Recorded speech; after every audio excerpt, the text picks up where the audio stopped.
Good evening, everybody. Welcome back to a brand new episode of Identity Talk for Educators Live, the show for the unsung heroes of education.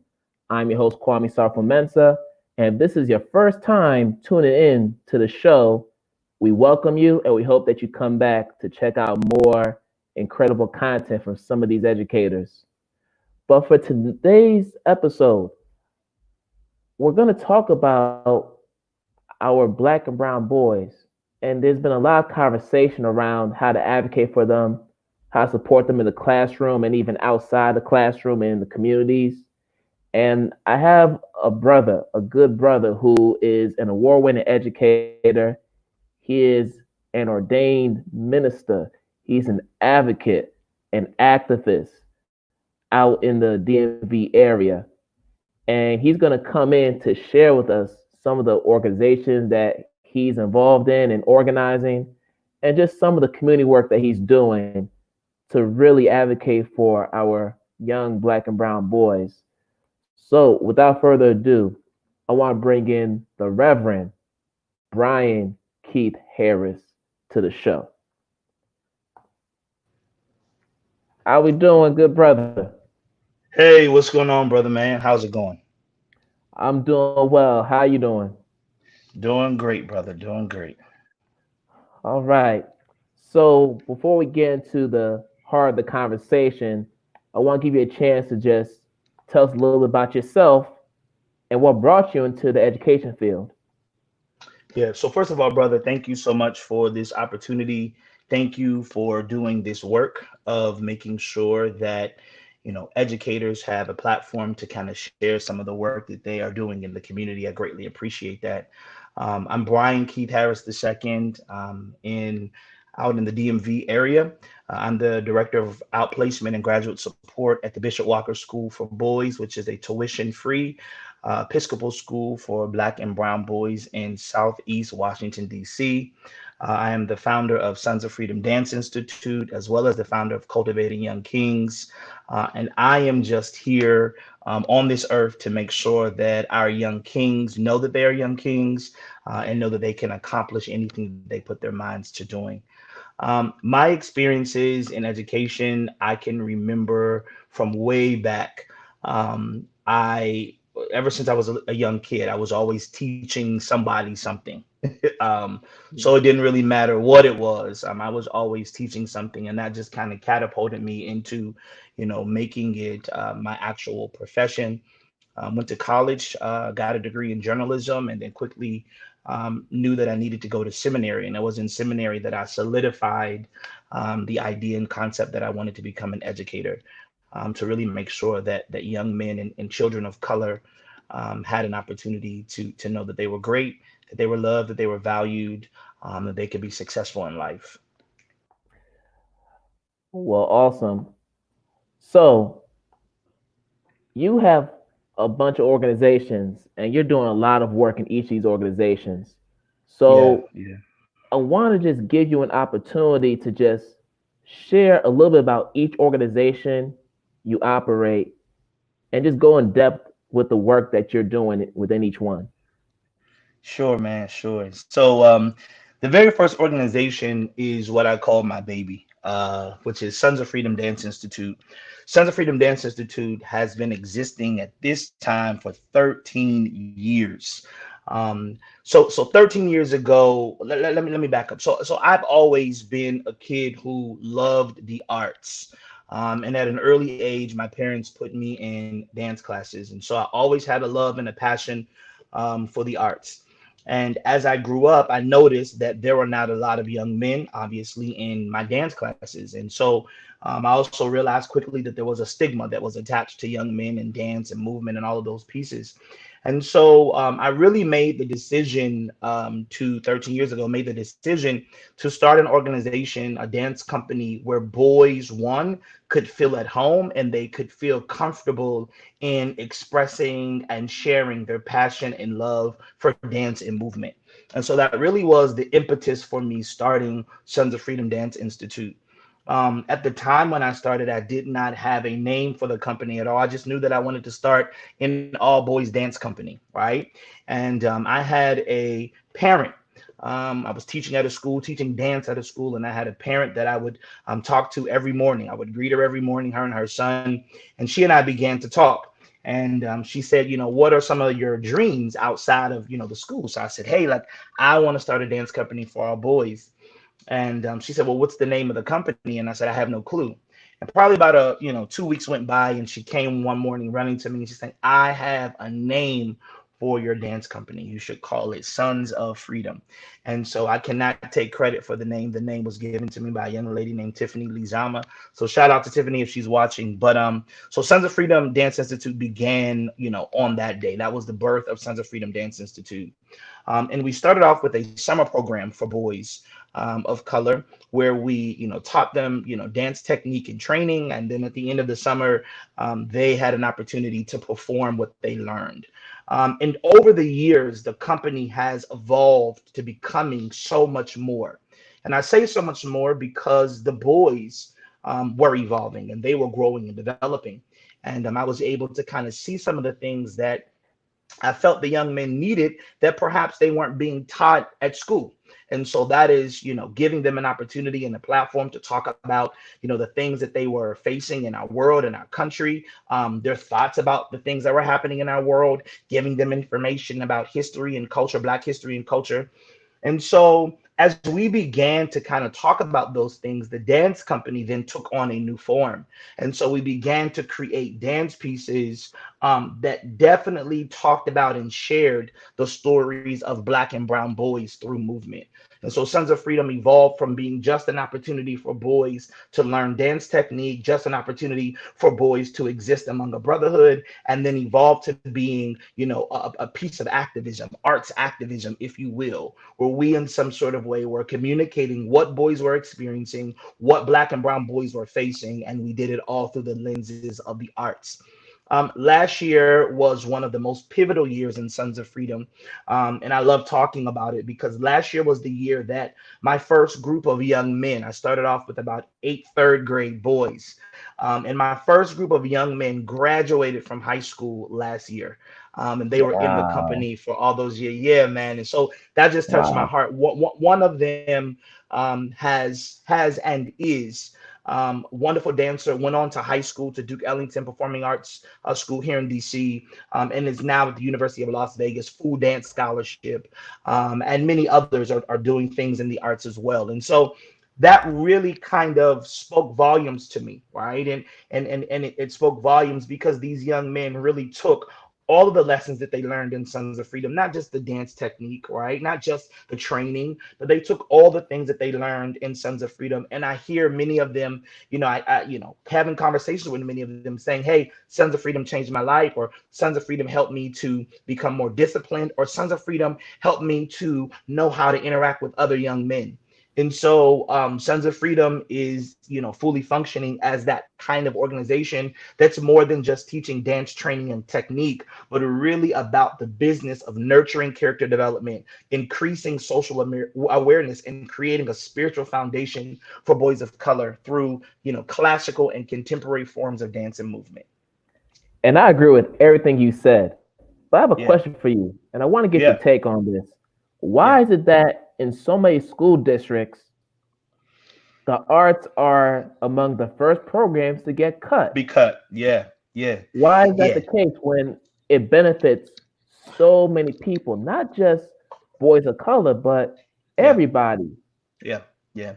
I think we live in a world still that even though there's been a lot of progressive kinds of movements toward, excuse me, keeping education or keeping arts education in schools and funding arts education. There's been multiple research. There's been so many things that people have done to advocate for the arts and education. And though I believe that in some spaces in our country, the arts is championed and the arts is celebrated and the arts is functioning in schools, I do think that there's a greater portion of our school systems around the country that still have not understood the value and the power that the arts has, right? The arts is something that everyone, no matter your social economic status, no matter your race or your color, no matter what your family structure is, that everyone can come together and gain access through the arts, right? I may be in a math class and I may not be able to access that knowledge or that information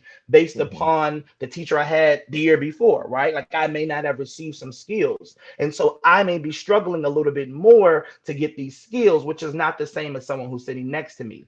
Whereas the arts is an opportunity for everybody to come together and both access, that experience from your vantage point.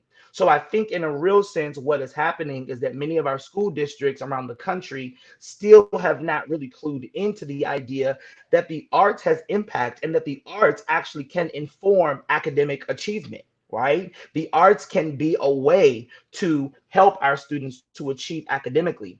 For our children, for our Black and Brown children, where the arts is something that is central to our culture, it's an intrinsic part of our culture, that couldn't ring ever truer. That in a real sense, for our children, the arts becomes almost the nucleus by which we're learning Yes, academics, right? And absolutely. so I think that it just requires more advocacy, and it requires more pushing, and it requires more people out there saying, listen, this is how the arts benefits. This is the impact of the arts. This is the correlation between the arts and academics. And I think that we just need to have more advocacy. It's happening, but it's certainly not happening at the capacity of which it has impact. Sure. Yeah, So I agree with everything you're saying. yeah, And I just keep thinking about the fact that there are such high suspension rates for our boys. that's it. And the That's it. research is out there.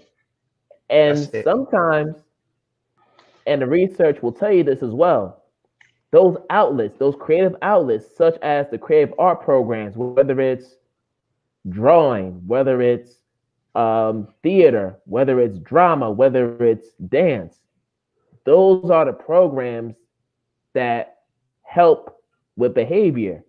That's If right. you give them an outlet like that, they can channel those emotions in a way that will make them more productive in the classroom and in the community.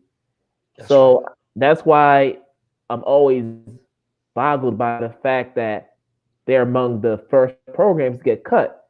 We talk so much about standardized tests and we talk so much about these assessment models, but those don't really bring value to the kids. They're not for the Right. kids. That's more so for the adults. Absolutely. You And then know, right, yeah, and then also the idea that many of the standardized tests we know are culturally biased, right? And so like that creates a whole nother conversation and a whole nother dynamic where we are now saying the research is out there that talks about the importance, the value, and the power of the arts. So then why is it that we are not accessing this knowledge, in droves? Why is it that the school districts are not making it something that is pivotal to happen in the arts, right? And this is why, I'm out here doing this work, because we're talking all the time about what are the things that make boys of color successful, and so many people are coming up with so much amazing content, from academics to technology to all of those pieces. And here I am saying, hey, like the arts is something that needs to be right up there with academic performance or achievement or academic reform. The arts is something that really helps our boys again to gain access. The arts helps our boys to find value in themselves. The arts also helps boys to, develop identity. And the arts really is a home for young men, right? And so, absolutely. in a real sense, if I'm not doing the best in math, and if I'm not doing the best in ELA, and I'm not doing the best or English language arts, and I'm not doing the best in science or social studies, but I may be an amazing, musician, or I may be an amazing singer, or an amazing dancer, or an amazing visual artist. And that's really where I thrive. And so, why is it that we would not want our young people to have that sense of confidence, right, in the context of the arts, so that they can shift that sense of confidence into the classroom? And so, again, there needs to be more advocacy. There needs to be more people, pushing that the arts has value, the arts has power. And I mean, I'm living proof. Sons of Freedom is living proof that we can take young men, right, who have, a love and a passion for the arts. I mean, Sons of Freedom has really helped many young men academically. I have a story of a young man who, was placed in special education. His mother put him in Sons of Freedom. She said he's really not, I've never known him to be a dancer, but I'm just going to try this. And he loved it.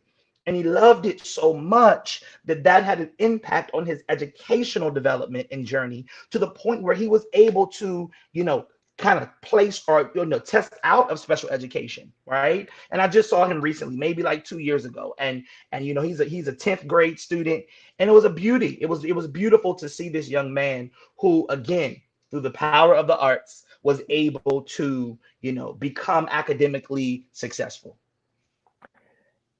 And this is all incredible. And this is what I think about when you're talking about this. I think about the fact that we have these prestigious institutions such as Juilliard, Right. Alvin Ailey, Hmm. and yet there aren't enough schools that focus on dance and theater and the arts. And if you think about it, how can those institutions stay afloat if we don't have enough schools that tailor to dance, that tailor to the arts, that tailor to theater?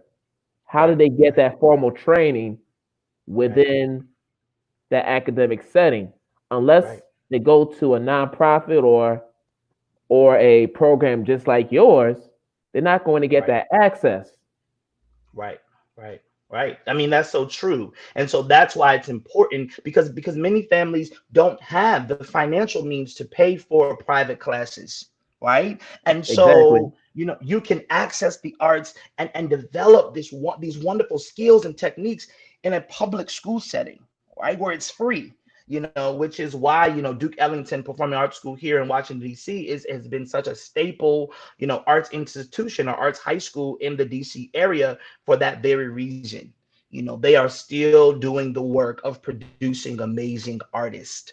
And there are some other schools in this DMV area who also have art programming that are also doing amazing work in that area of the arts. But the power of the arts is real. And it's something that I've been able to witness for 13 years, seeing the impact that it has had on the young men that have come through Sons of Freedom. And I want to just shift gears because Sure. you're also an author. And I Yes. forgot to mention that. Yes. And you wrote a book that focused on how we can get our young black boys to be more successful in the classroom. So I Right. wanted to give you a chance to just share those 5 ways that Right. our boys of color can achieve success in the classroom. What are those 5 ways? Yep, yep, great. So the first thing is that the book is Freedom's Design: 20 Days of Empowering Black Kings. What I really wanted to do was, I believe that our boys do not understand or do not have awareness about our rich history, culture, and legacy.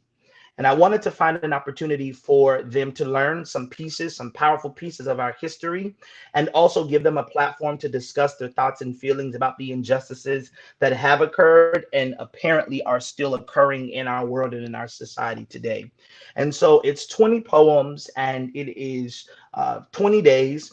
And each day, there are a series of critical thinking questions, as well as activities that young men and their teachers or their mentors or their youth leaders can dive into dialogue with. As it relates to the 5 areas in which I believe boys of color are successful, I got to back up just a little bit if I can, because Sure, please. what I talk about when I share these 5 pieces, and I talk about this being an awakening. So it's awakening the ashe of black boys, and ashe is that West African Yoruba word, which means having the power to create change. And so what we really want to do is we want to give our boys an opportunity to have the power to create their own narrative. And sometimes when I hear people talk, I always hear people talk and say things like, I as the educator in changing the narrative of boys. The reality is that we really want our boys to access the knowledge, the skill, and the power to create their own narrative, because it's their own journey. Yes. And so in helping the boys to create their own narrative, there are some things that we as educators can do, should do, must do. Um, and there are three types of pedagogical, I don't know, philosophies that I think every educator should go into his or her classroom with. And that these should be the mantras of his or her classroom. And we know, when you have, your philosophy of education, when it's before you, you're able to really teach effectively because you know exactly why you're in the classroom. What the purpose of you being there, and you have a particular philosophy about education. So I just say that to say that there are three concepts that I feel like are important before we even get to what those five areas are. And that is really us as educators shifting our understanding of education and what education should be. And oftentimes, what happens is that we go into a classroom and our focus is academic achievement. Right? We're going to get these math scores up. We're going to get these English language arts scores up. We're going to get, Yes. our kids to become better writers and readers. And all of those things are essential. They are Yes. important. They are essential. But there are three other things that I think are equally essential to the success of the child and not just his or her academic life or success. So, three things. Just one, we have to go into our classrooms, willing to liberate the souls of our children. That's the first thing. Liberate the souls of our children. And there's an author, Bell Hooks, that talks about an engaged pedagogy or an engaged way of teaching. And in Hmm. engaged pedagogy, you really understand that when you're teaching to liberate the soul of our children, that's freedom, right? Yes.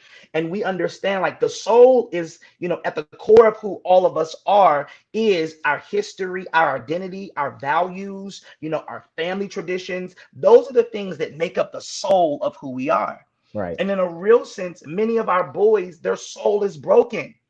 And their soul is broken because they don't have a connection to their history. And if you don't have a connection to your history, then your identity is being shaped by those who really don't have an interest in you succeeding, right? And so, in a real sense, the first thing we must do is liberate the souls of our children. And that's called engaged pedagogy. Once we liberate the souls of our children, we then have to listen to their voice, right? And I look at that as being what we call culturally relevant pedagogy, Yes. where our boys are or our children are bringing in their unique language and their culture and their norms and their values. All of those things are their voice. That's their voice. That's their experiences, right? Growing up in that culture. And then the last thing that we have to do, liberate the soul, listen to their voice. But the last thing, which I love, and that's the work that's most passionate for me, which is lifting their spirit. Our spirit and our soul is different. The soul is the core of who we are. It's our identity, it's our history, it's our culture, it's our values. But our spirit is our passion, our creativity, our drive, the thing that wakes us up in the morning. And that's what I call culturally spiritual pedagogy. So when we go into our educational classrooms, we go into our classrooms, we must say, hey, I am here to liberate souls, right? To Yeah. teach our children about their rich history because I know it's going to shape who they are. I'm here to listen to their voice. I'm not the only relevant voice. I know I'm the teacher, right? I'm getting paid to be the teacher, but I'm not the only relevant voice. They have a stake in their educational journey and success. And then last, I'm here to lift their spirit. I'm here to fuel their passion and to help them pursue their dreams and give them drive. So once we go into the classroom with those three concepts, this is what I'm here to do: liberate souls, listen to their voice, lift their spirit, right? We then can shift to what are the five ways that boys then can be successful. One, creativity. We got to give boys an opportunity to have freedom of expression in their thinking, in their way of doing things, in their perspective.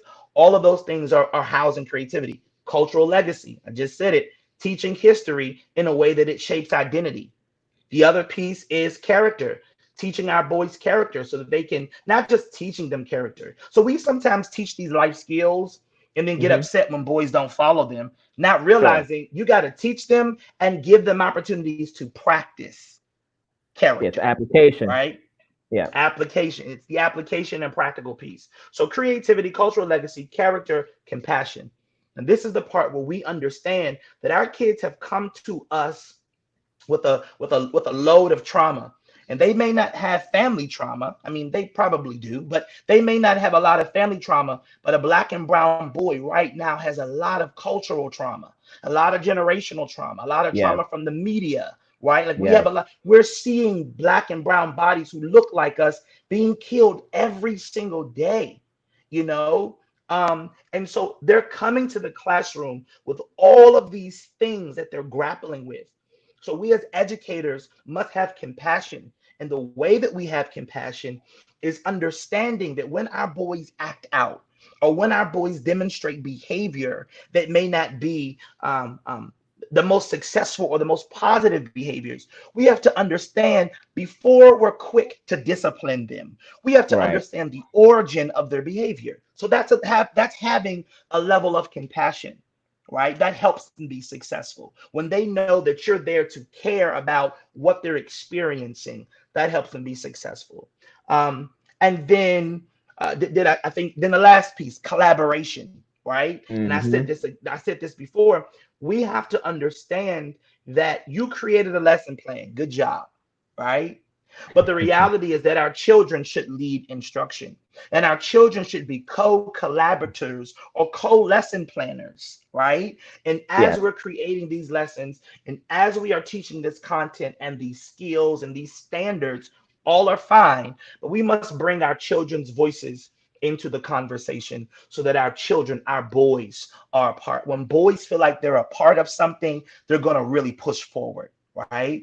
And so when we Right. make them feel like they're a part of education, that you're a part of this, what you think about what you're supposed to learn is good. The first time I asked my boys, do you guys think you should have homework today? They were like, what?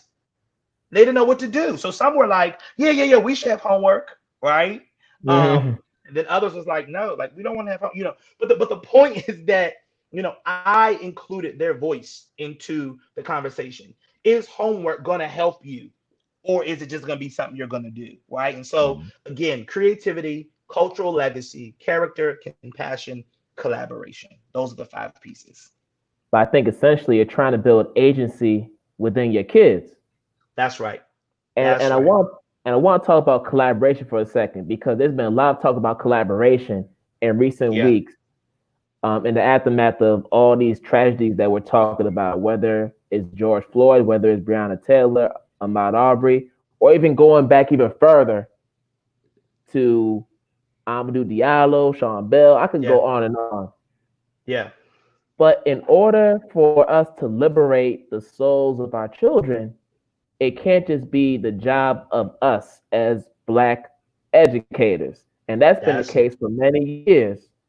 That's It's it. going to have to involve our white colleagues as well. That's right. In order to really combat racism and oppression, That's right. whether it's outside or inside the classroom, it's going to involve our white colleagues. It has to involve them. They have to be the ones to Absolutely. really make that happen because we've been saying this for many years. Right. We, Right. we, we know what the remedy is, but the problem is we've always been in conflict with some of our white colleagues who just don't quite understand where our kids are coming Absolutely. from and the traumas that they go through outside of school. Right. So that's why when you touch on collaboration, it really hit me because that's what we cry for. We Right. want everybody to understand our reality, the culture and the generational trauma that we've gone through. The fact that from the time that we were born, we've had to think twice about every move we make. Yeah. We've been under When attack. when we leave the house, we're Yeah. looking back to see if somebody's following us. Yeah. When we're driving the car, we're making sure that we're staying at a speed level that won't get us in trouble. Yeah. We're being mindful of the way we talk, the tone in which we speak, Right. our mannerisms. We're always thinking about ways to not bring attention to Right. ourselves. Yeah. And and that's something that's hard as a Black educator. And I'm sure that you've gone through those same trials and tribulations. Yeah. I mean, the reality is that not only is it hard for Black educators, but can you imagine how hard it is for a Black young man, Yeah, right? that's another That's the level right there. that's really the biggest piece, right? The biggest piece is that I'm grappling with this as an adult. You're grappling this with this as as an adult. And the reality is that our boys are grappling with this without having all of the resources or even the mental capacity or the emotional capacity at times to handle it all.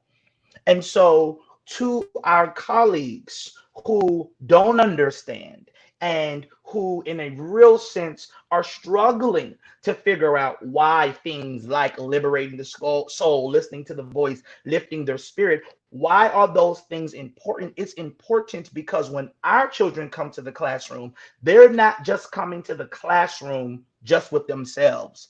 They're coming to the classroom with a healthy dose of what I call debris or trauma that has been piled on from generation to generation and has been passed on to them as well. And much of what's been passed on to them is not from the people that they live with. And it's not from the culture from which they've come. It's from the Right. culture that is without or that's on the outside. And so, in a real sense, every educator, not just educator, but every school leader, it must be your Mm, duty to make sure that you understand that when you have Black and brown children in your classroom, every single teacher must be equipped with proper trauma informed practices, because even if that particular child is not experiencing, a level of trauma or stress in his or her household, they certainly are experiencing trauma as a result of being Black in this country, no matter if you're 8 or 80.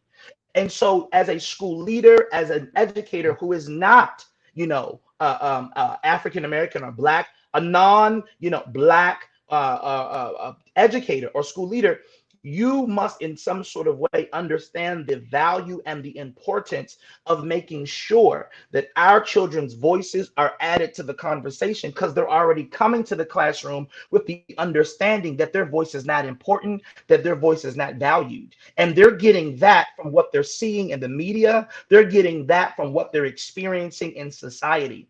And so it makes sense. And it's even more of a task for us in this moment to make sure that our classrooms and that our schools are equipped with the essential tools and skills and practices necessary to make sure that our children have equity and they have quality education and they have access to learning about their rich history, culture, and legacy, just as other cultures and races. wow. I mean, it's just powerful, and Yeah, we need to get to that point. We really do. that's it. And Yeah, I'm I mean, hoping that. Yeah, go ahead. I would say we need to get to that. I would just say we need to get to that point, and we need to get to the point like today, not to like today, and we need to get to that point today because history or identity is shaped by society, right? Yes. And if you're not taught your history, if you don't know your history, what our children are taught is that, or society right now for people of color reflects enslavement, it reflects pain, it reflects struggle, it reflects racism, it reflects discrimination. And as a result of that, our children have a low sense of self. Can you imagine how an 8-year-old is feeling in this moment after seeing people that could have been his or her father being Hmm. killed on a screen, continuously showing that? That is trauma for our children, Well, right? And it's even, how about kids that are the same age as them being that's killed? it. Absolutely. Kids the same age as them being killed, not knowing, am I going to be the next person because I look like them? I remember reading a social media post where apparently there was a young girl and she was maybe 5 and she looked at the cop and said, "Are you going to shoot me?" That level of trauma, in a real sense, is what our kids come to school with every day. And if we're not intentional about reshaping their identity by teaching them the truth of their history, then we will run the risk of our children walking through society not really knowing who they are. And so we must begin to teach our children about our history before 1619. See, what usually happens is that Mm, you ask a child about history, and the first thing a child says is usually about slavery. yes. That's usually what happens, right? And we what we've done is that we've found a way to say, hey, they're going to keep teaching slavery, so let me as an educator, let me as a professor find a positive in this, and let me teach about how enslaved Africans were resilient. And that's Mhm, fine, but we need to teach about how they had strength to create pyramids, and how they had the foresight to make hieroglyphics, and to mhm. make writing systems, and technology and math and science.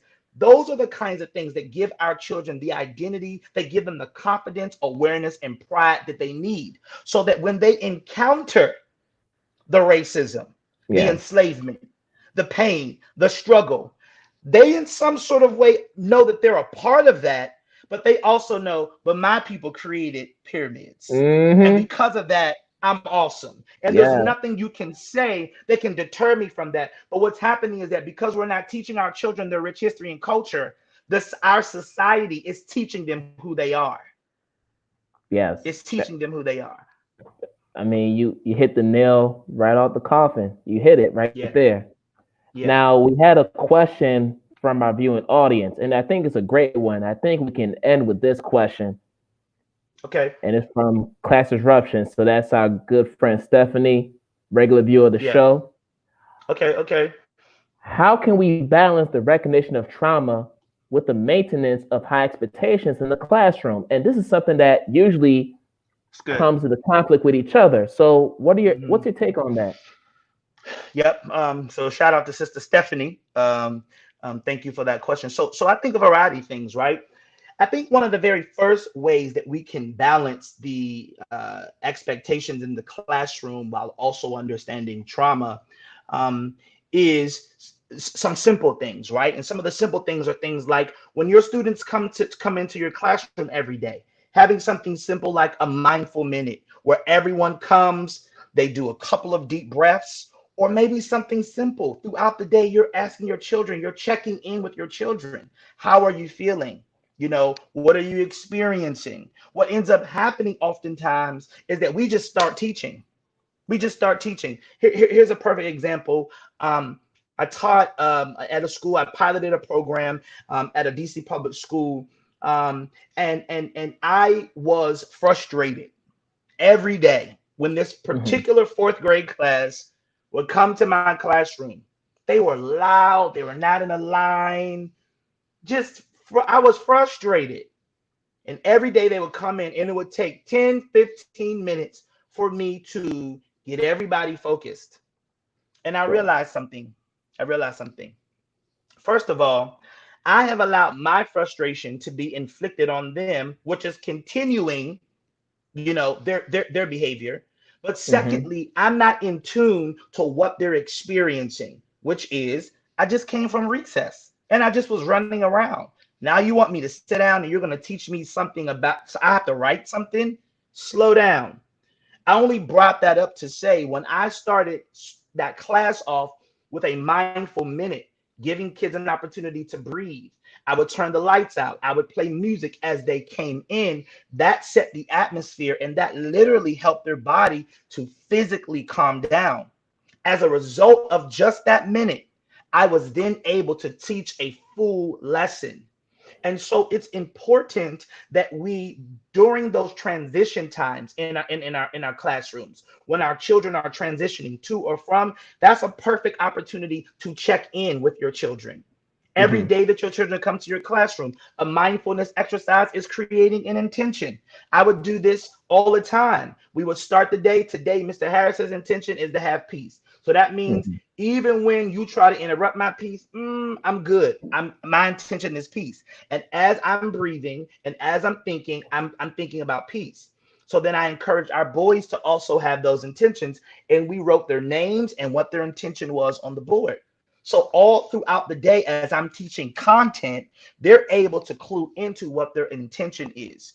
So the answer to that in a real sense is find those small moments to check in. And that is a way that you are really helping with those trauma situations, because a lot of that trauma is stress and it's built up, and kids need an opportunity to release that. And sometimes just simply breathing is an opportunity for them to release that. Just you simply checking in with your children and asking them how they're feeling is an opportunity for them to release that. And so when we talk about the balance, you create the tone of your classroom. And if your classroom starts off as being a loving environment, right, then your children will come to your class with their trauma, but their trauma will be met with your love and your compassion. And that is Yeah. something that they will feel. And as a result of you creating the foundation for your classroom, you don't got to stop teaching math. You'll actually be able to teach math and then some, right? Right. Because your children understand that they are in a place, they're in a context where love and compassion reigns, and they are going to have an opportunity to check in, right? If they're having difficulty, create something in your classroom where students can go and say, maybe they may not say it out loud, but maybe they go somewhere and they circle, I don't understand that concept, or something where, you are able to hear their voices. And sometimes that's what our children need. Those are the things that become healing for our children from the trauma. They just want to know that you heard them and that you care about them. If I come in and I just start teaching, they're like, whoa, whoa. Here's another Yeah. example. I had a buddy of mine who I love dearly. His first experience as a school administrator, and every day, he was a director of culture, and every day, the kids would come and he would greet them, and there was this one particular young lady, and I'll never forget this. And I don't know if he's watching, but I'll spin it to make it positive. But she would come in and she had this head wrap on, right? And we had a policy like you couldn't have a head wrap, and she came in the door. And I saw she came in the door already defeated, already struggling, already obviously emotionally done. And it's like 8 o'clock in the morning. And the first thing that he says to her is, "Take your head wrap off." And that Wow. just sent her over the edge, right? I'm saying, Wow. I'm bringing that up to say that when we have a take your head wrap off moment in our classrooms where we're only focused on the policy or the standards or the teaching, when we have that kind of mindset, then we can look forward to some disruption in our classrooms, right? But when we come into the classroom, one, setting our own intentions, that's another piece that teachers have to understand. The mindfulness thing, it's not just for your kids, it's for you, because we have an opportunity to inflict our own issues on our children.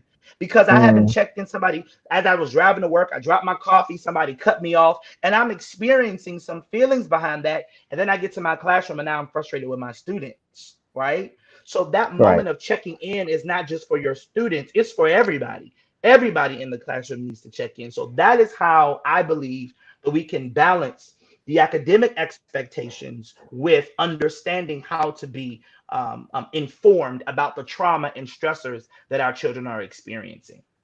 Man, Reverend, you are preaching the gospel. You are at the pulpit right now. You at the pulpit Amen. right now. But we Amen. and Amen. it's probably a good place to end. But man, we could talk Yes, about this all day. indeed. But Indeed. Reverend Brian, man, we thank you for being on the show. Thank you. And Thank you, before sir. you go, I want to make sure that people can find out where to go to learn more about you. And then I also want to Absolutely. give you an opportunity to share your social media handles so that they can follow you in the different outlets.